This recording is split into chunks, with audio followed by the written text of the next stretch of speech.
This is a 1 of 47 built Olds 442, and we'll tell you why.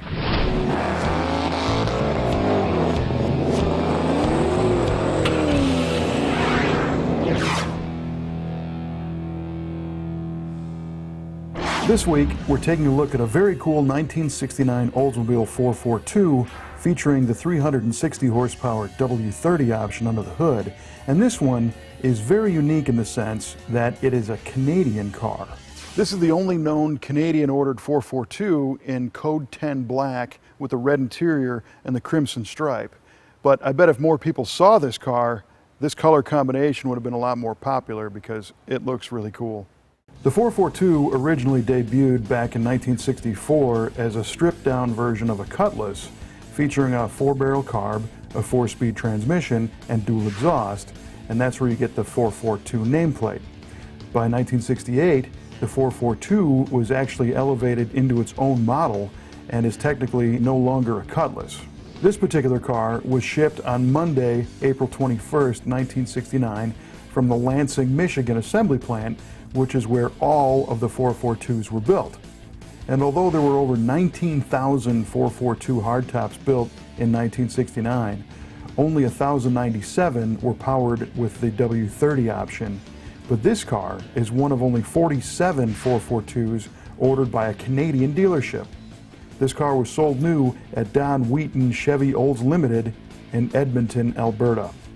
Now, telling a story like this about a car's origination and where it was sold and all that kind of stuff can be kind of a gamble unless you have some good documentation. And in this case, this car comes with a stack of paperwork from GM of Canada in which the VIN is documented and all of the details of the car are verified by GM of Canada. Now, people can say whatever they want, but it's really hard to verify unless you have all the actual paperwork. The 69 Olds 442s are very, very cool cars all on their own, but when you start to add in things like the W-30 package and an appearance like this car has, it's wearing Code 10 ebony black paint with Code 52 crimson stripes, and the interior is trimmed in Code 935 red straddle bucket seats. This is just kind of a sinister look with the black and red, and it's rolling on super stock 1 wheels with raised white letter tires, but the whole package really works together with the black and the red. The 442 is already a high performance car, but when you add the W-30 package, things kind of get turned up a notch. It starts with the 400 cubic inch Oldsmobile V8, and the W-30 package adds these outside air induction tubes that feed cold air from a couple of scoops below the bumper into the engine. Now, the carburetor's got a special tune on it.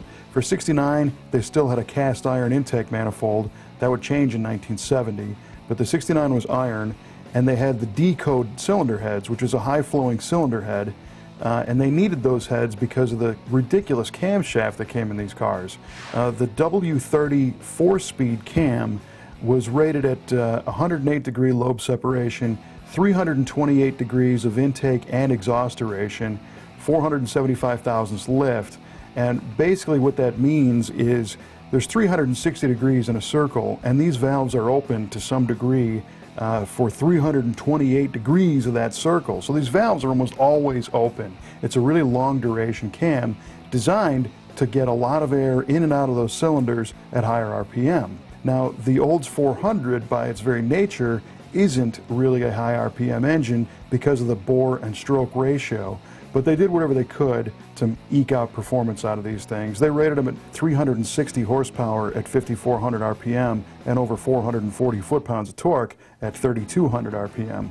Now, by comparison, a regular 442 with the 400 without the W-30 made 350 horsepower, so that outside air induction was good for an extra 10 horsepower. The compression ratio is 10.5 to 1, and again, this car is backed by a close ratio 4-speed transmission with a Hurst shifter with a 391 to 1 rear gear with a limited slip rear axle.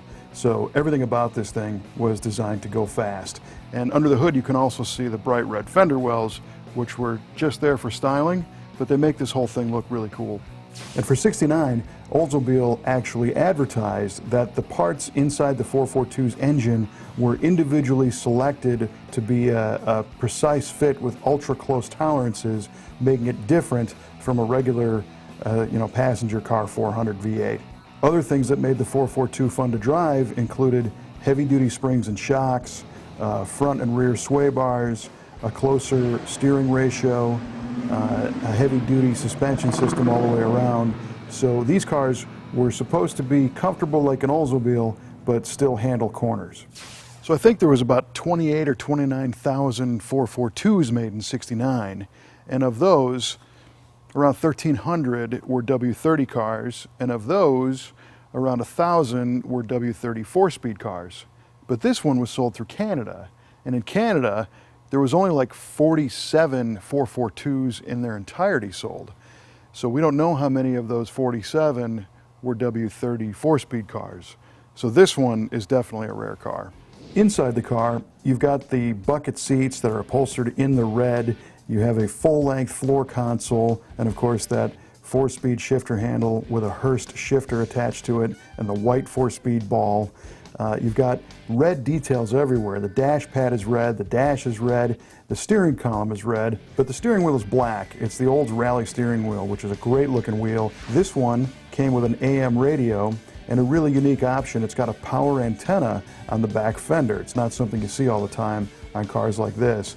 But the 442 was supposed to have a little less sound deadening, to be a little bit lighter than a regular Cutlass. But in this case, looking at the interior, it still seems like a pretty luxurious car because it's got things like power windows. This car, interestingly, also shows a power brake booster mounted to the firewall, which is something that the 442 four-speed with the W-30 camshaft was not supposed to have. So somebody added power brakes at some point to this car. One of the greatest things about a W-30 Oldsmobile is the way they sound. This has that long duration camshaft, which makes for a very distinct idle, and the dual exhaust has a very specific note. And when one of these things goes by, it definitely turns heads.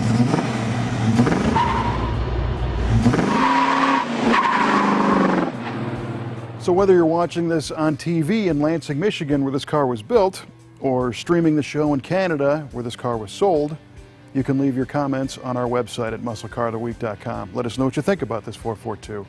And check our Facebook page and our YouTube channel, where you can subscribe so you'll never miss an episode of Muscle Car of the Week.